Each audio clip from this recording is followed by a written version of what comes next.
Matt Miller, welcome back to T-Town, man. I hope all is well. Hey, thanks for having me, man. I appreciate you guys bringing me on. Yeah, no doubt, and we always love to be able to pick your brain, and we'll start with these Bama guys a little bit. What do you see in Quinta Williams as we look and try to project for the 2019 draft?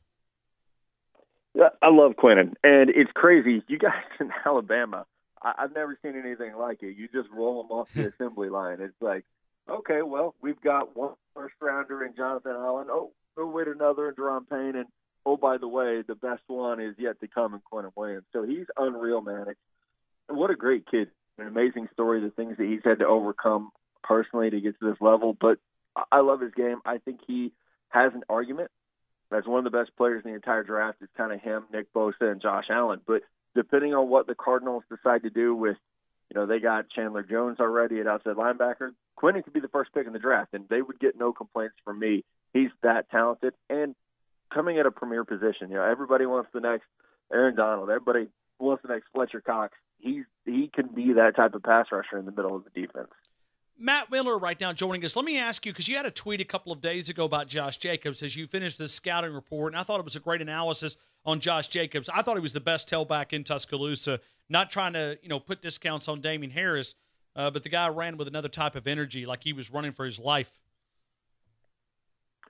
No, I love Josh Jacobs. I can't get enough of watching him play, and I was fortunate enough over the summer last year to have someone tell me, hey, you got to watch this kid. As soon as he gets on the field, he's going to blow up. And it was true. I really thought that he was going to return to Alabama for another year until probably the last two of the season. Then it started to sound like it shifted, so I had to get caught up and watch more of him. But he's exactly what the NFL these days. He's a powerful back with soft hands. He might not have home run speed as a runner. He's not going to rip off the 60-yarders, but what he does with vision, balance, power, and third down ability is really, really special. I'm with you. Alabama has great running backs. You had great running backs last year, too. I think he's the best that they've had there in quite some time. So, and the NFL will like him. People are going to look at him and see, there's some Alvin Kamara to his game. I compared him to Frank Gore, early Frank Gore, with just how great his vision is between the tackles, and then what he adds to the package as a receiver is just so much fun to watch. Matt, when you look at Jonah Williams, do you see him more as a tackle? A lot of people see him as a guard. Where do you see him? I think he's a tackle. I have this theory, and this is probably easy for me because I'm sitting in an office not working for a team, but I think that if a guy has had success in the SEC, the best team in college football, for 3 years, maybe you try him at tackle. Like him being 6'5", 305 pounds, and maybe not having the ideal arm length. Is that more important than 3 years of tape? So I see Jonah Williams as a tackle. I still think he's one of the 10 best players in this draft class. And we saw last year a guy coming out of Auburn. Everyone said Braden Smith's a guard. You got to put him at guard. Well, the Colts drafted him early in the second round. They put him at right tackle. And along with Quentin Nelson, he helps fix that offensive line that had been a mess for them. So I think that you give guys a chance to tackle. And if it doesn't work out, then you look at, okay, maybe he's a Zach Martin type guy that you would move to guard. And he could have a really, really successful all-pro type career. But, my inclination would be let's see what he can do at tackle. And then if it, for whatever reason, if he can't adjust and acclimate there and the length becomes a problem, then you maybe move him. But right out of the gate, I'd let the guy play tackle. Matt Miller is a guy that we love to feature. BleacherReport.com. You can find all of his work there. Click on it. You can literally, it's really easy. I think this is one of the great things about Bleacher Report's website. You click on the name, you can find every single article. Maybe you've missed one. And also Stick to Football, the podcast. Subscribe to that where they cover the college football scene and the NFL draft podcast from Matt Miller and some guys there as we stick to football. A great way to follow those guys straight up on the Twitter account. Stick to Football. Let me ask you about Mack Wilson because you have to, it's kind of tough sometimes. You got to be able to criticize a little bit. He didn't have a great year in Tuscaloosa this year, but the NFL obviously sees him, and I've seen a lot of draft projections where they think highly of Mack Wilson. What do you see in the linebacker here in Tuscaloosa?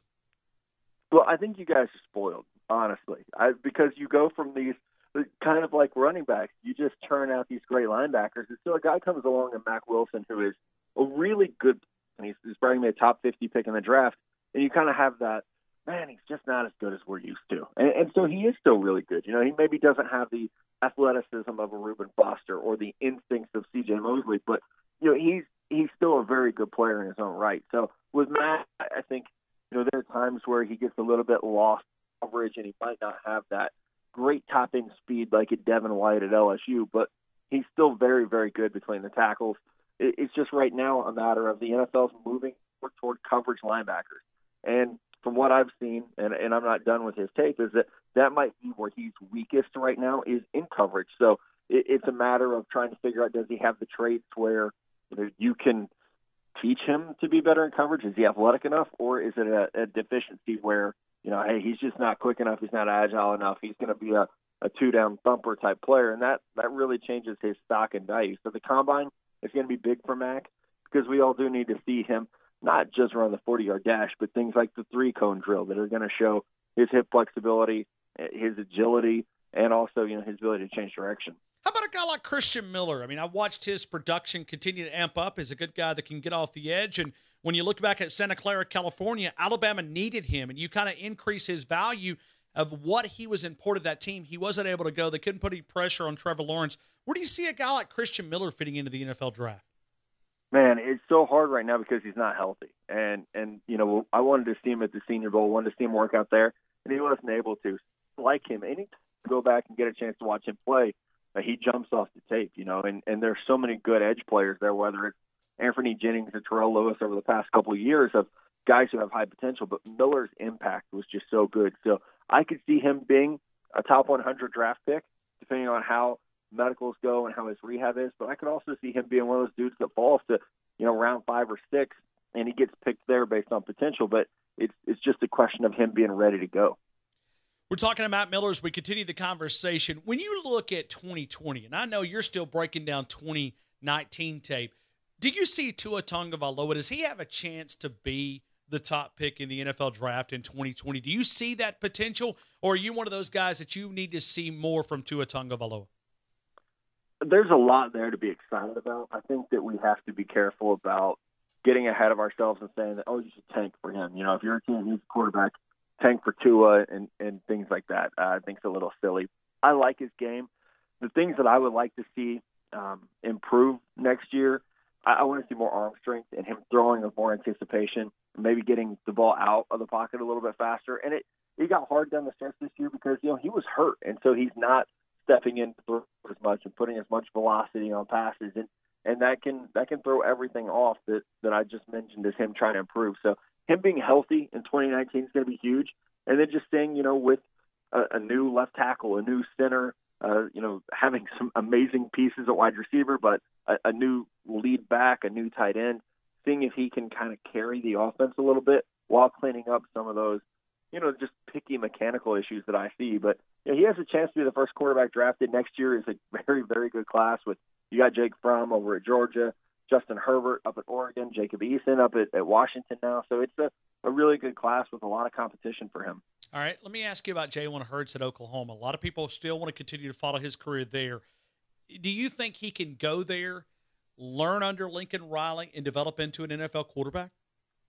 I don't. And you know what? I know that people said that about Baker Mayfield, and I know people said that about Kyler Murray as well. So we'll see what happens. But, man, watching Jalen Hurts for two years, almost three, I never saw the accuracy, just the natural accuracy of a passer. And with Baker, you can go back and watch him at Tech. He was always pretty accurate. With Kyler, he was always this explosive athlete, where you knew exactly what you could get with him. It could be so exciting. And with Jalen, he's just such a great runner. And you can watch them, the way that they attacked in the Georgia game, especially, with him as a runner. But I don't see him being enough of a passer to be a true NFL quarterback prospect. I hope I'm wrong and that Lincoln Riley has the magic formula to fix that. But I kind of think that if Nick Saban and his staff can't make you into a passer, that I don't know that Lincoln Riley's going to be able to.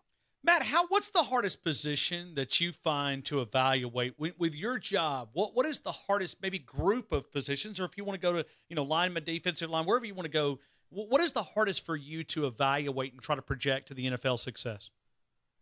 Well, I think for me positionally, offensive line is because I never played there and I never coached there, so it's kind of like learning a foreign language to me. And thankfully, I have friends who did play in the NFL now that have been very gracious to help me understand that position better and learn some of not only the assignments, but some of the terminology and things like that.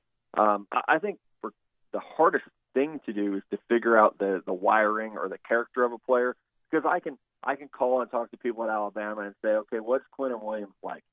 And I can hope that, the 8 years that I've been doing this, I've developed enough relationships with people that they'll be honest with me. But that's the hard part, is getting the truth about players. And that's the same that a lot of area scouts are going to have. They need to develop the relationships at the Oklahomas and Texases and Alabamas so that they're getting accurate information about these guys, because I think that's the one variable that is hard to account for. When you give a 21 or 22-year-old guy a lot of money, and then maybe they have some kind of adversity they have to overcome, whether it's being away from family, or for the first time in their football lives not being a starter or not winning ball games. How are they going to handle that, and what are they going to do with the idle hands and the millions of dollars they have? That can be a hard thing to figure out. Final question: as you're evaluating guys, do they get a check mark for playing for Nick Saban in the Alabama system, going up against these guys in practice? And if you're the best of the best in Tuscaloosa, chances are you might be able to play on Sunday afternoon. Do you get an extra check for playing under Nick Saban in Alabama? I honestly think you do, and it used to be different. It used to be, I can remember 4 or 5 years ago, you would say, yeah, he came from Alabama, so you already know he's super well coached. He's probably maxed out, right? He's not going to get stronger, not going to be able to develop his skill set much more, and might be banged up, quite frankly, because Saban had a reputation of just running guys through the ringer. I do think now we're starting to see that change, where you have guys like Quinta Williams and Josh Jacobs coming out of Bama with still some upside, and they're not as beat up, because now you have a stable of 4- and 5-star recruits where guys are not expected to be Derrick Henry and carry the ball like 130 times over the last 3 games of the year. So that definitely helps, and it's amazing. I know this isn't what you asked, but it is amazing to me that Nick Saban can turn over his staff basically every year. New OC, new DC, new assistants, and remain as competitive as he is. So it's a testament to what he's been able to build there.